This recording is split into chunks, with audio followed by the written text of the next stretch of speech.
Capítulo 17. Qué elevados son tus designios, y cuán difíciles de entender. Por eso los que no los conocen andan extraviados. Los impíos pensaban someter bajo su poder a la nación santa, pero se encontraron cautivos, prisioneros de una larga noche, encerrados bajo sus propios techos, desterrados lejos de tu infalible protección.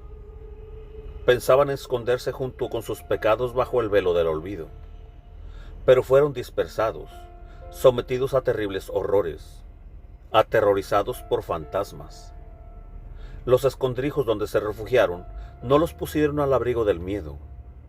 Ruidos espantosos resonaban a su alrededor y se les aparecían espectros lívidos de rasgos lúgubres.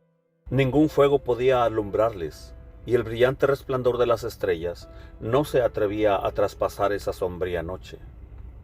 La única cosa que podían ver era un fuego terrible que no se extinguía, y cuando esa visión había ya desaparecido, en su terror exageraban todavía lo que acababan de ver. Las artimañas de la magia no sirvieron para nada, y su pretendida sabiduría recibió un tajante desmentido, porque aquellos que se jactaban de sanar a los espíritus de sus perturbaciones y sus temores eran presa de un miedo ridículo. Aunque no hubiera nada que temer, el simple paso de un animal o el silbido de una serpiente bastaba para aterrorizarlos. Se morían en convulsiones de miedo, no atreviéndose a mirar ese aire que nos rodea y del cual nadie podría huir. Porque la maldad es miedosa, se condena a sí misma. Perseguida por su conciencia, espera siempre lo peor. Tener miedo es simplemente renunciar a la ayuda de la razón. Mientras menos se cuenta con esa ayuda interior, más aumenta la causa desconocida de sus sufrimientos. Esa noche había surgido de un mundo infernal, mundo de la impotencia, se había apoderado de ellos durante el sueño y los mantenía en la impotencia.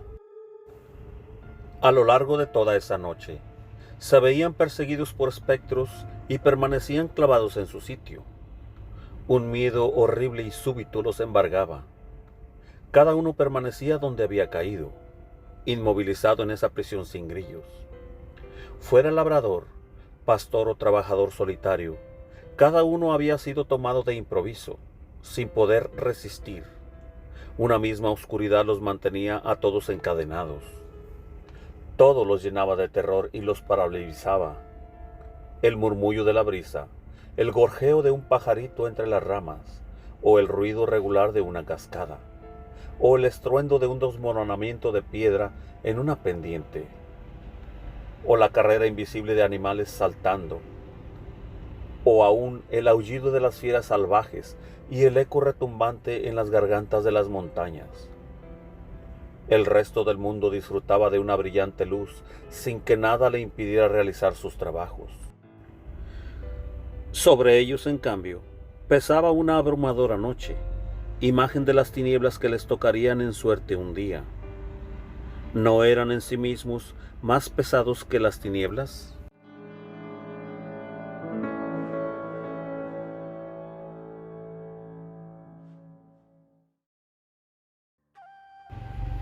Capítulo 18.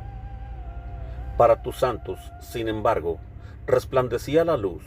Los egipcios no los veían, pero los oían y pensaban que habían tenido mucha suerte al librarse de ellas. Además, les agradecían que no se vengaran después de todo lo que habían sufrido, y les pedían perdón. En vez de esa oscuridad, diste a tu pueblo una columna de fuego para que los guiara en su viaje a la aventura.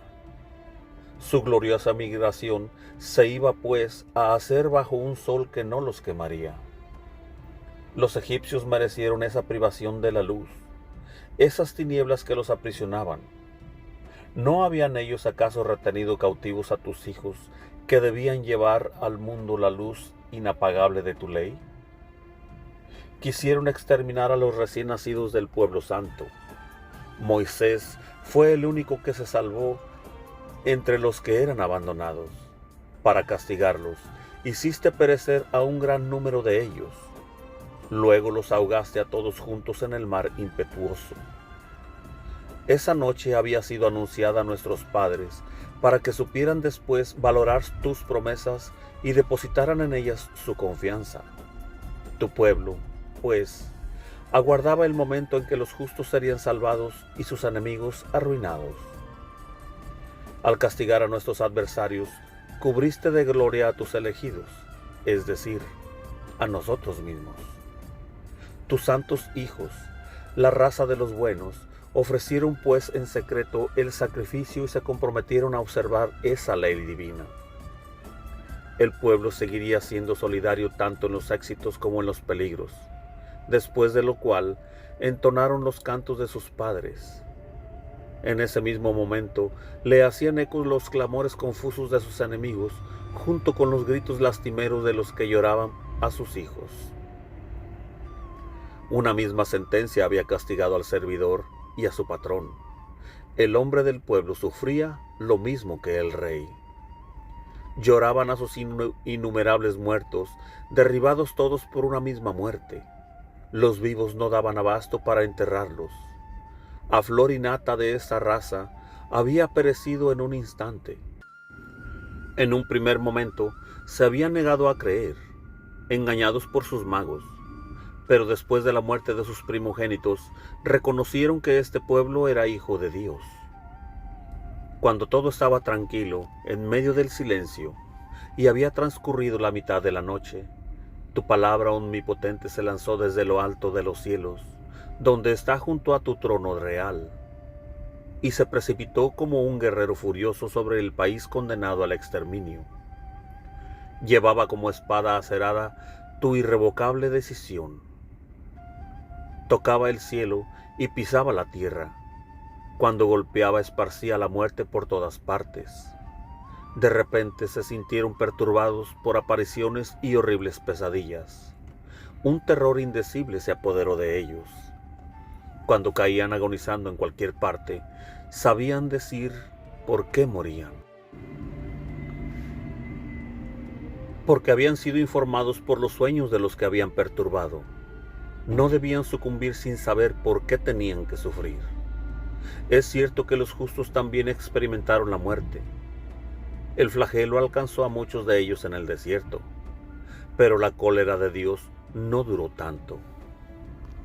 Un hombre intachable tomó inmediatamente su defensa con las armas de su ministerio, la oración y el incienso de los sacrificios expiatorios.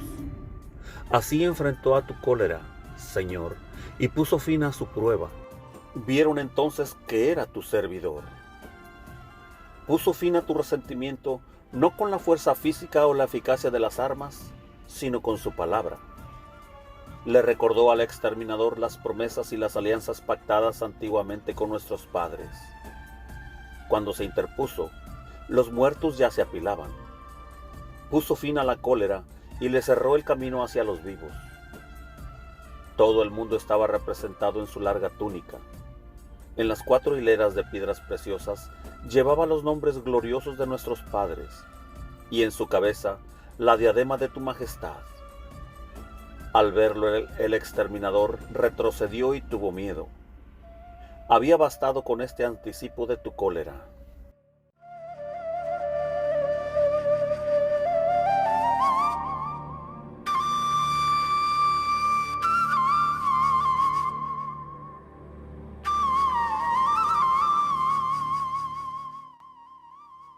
Capítulo 19. A los impíos, empero, un furor inclemente los castigó hasta el fin, porque Dios sabía de antemano lo que harían. Después de haber autorizado a tu pueblo a que se fuera, y de haberlo incluso empujado a ello, cambiaron de parecer y se pusieron a perseguirlo. Aún no terminaban de llorar a sus muertos y de lamentarse en sus tumbas, cuando tomaron la decisión de perseguir como fugitivos a los que les habían suplicado que se fueran. Una justa fatalidad los impulsó a esta medida extrema y les hizo olvidar todo lo que había pasado. Era necesario que nuevos tormentos colmaran la medida de su castigo. Tu pueblo iba a vivir la experiencia de un viaje increíble, mientras ellos tenían que experimentar una muerte poco común. A una orden tuya, toda la creación, con sus propiedades naturales, se renovó desde arriba para proteger a tus hijos. Se vio a una nube que cubría el campamento con su sombra y que aparecía la tierra seca en medio del agua. Se abrió en el mar rojo un paso seguro. Una verde llanura reemplazó a las olas impetuosas y todo el pueblo pasó por allí. Protegido por tu mano, fueron testigos de estos prodigios asombrosos. Saltaban como caballos en la pradera o brincaban como corderos, alabándote porque tú, Señor, los habías liberado. Así podrían acordarse de lo que habían visto en el país de su destierro, de cómo el suelo estaba cubierto no por animales, sino por mosquitos, y de cómo el río había botado no peces, sino incontables ranas. Más tarde, vieron además cómo nacían pájaros de una manera nueva, cuando el hambre los apretaba y pedían una comida más sustancial. Salieron codornices del mar para satisfacer sus necesidades. Los otros, los pecadores, habían sido advertidos por violentas tormentas antes que cayeran sobre ellos los castigos. Fueron castigados con toda justicia por su propia maldad, porque habían mostrado un odio terrible hacia los extranjeros. Otros, en otro lugar, se habían negado a acoger a unos desconocidos, pero estos habían reducido a la esclavitud a un pueblo bienhechor que se había instalado en medio de ellos. Aquellos que habían recibido con tanto odio a los extranjeros tenían que ser castigados, pero estos, que habían acogido a nuestros padres con festejos, los habían luego sometido a trabajos forzados después de haberlos tratado como iguales. Por eso fueron heridos de ceguera, como les había ocurrido a los habitantes de Sodoma frente a la puerta de Lot, el justo. Se encontraron en la oscuridad y cada uno tuvo que buscar a tientas su propia puerta. Fue como si los diferentes elementos del mundo intercambiaran sus propiedades. Igual como en la cítara, la alternancia de los sonidos cambia el ritmo, conservando, sin embargo, cada nota su propia tonalidad. Y si se examinan los hechos, eso fue justamente lo que pasó. Lo que vive en la tierra se adaptó al agua. Lo que está hecho para el agua se volvió terrestre. El fuego ardía más fuerte al contacto con el agua, y ésta se olvidó de apagarlo. Las llamas no quemaban a los frágiles insectos que las atravesaban, ni hacían que se derritiera el maná, ese alimento divino que debió licuarse como la escarcha en un instante. De cuántas maneras, Señor, has exaltado y glorificado a tu pueblo. Nunca lo has olvidado, sino que lo has asistido siempre y en todas partes.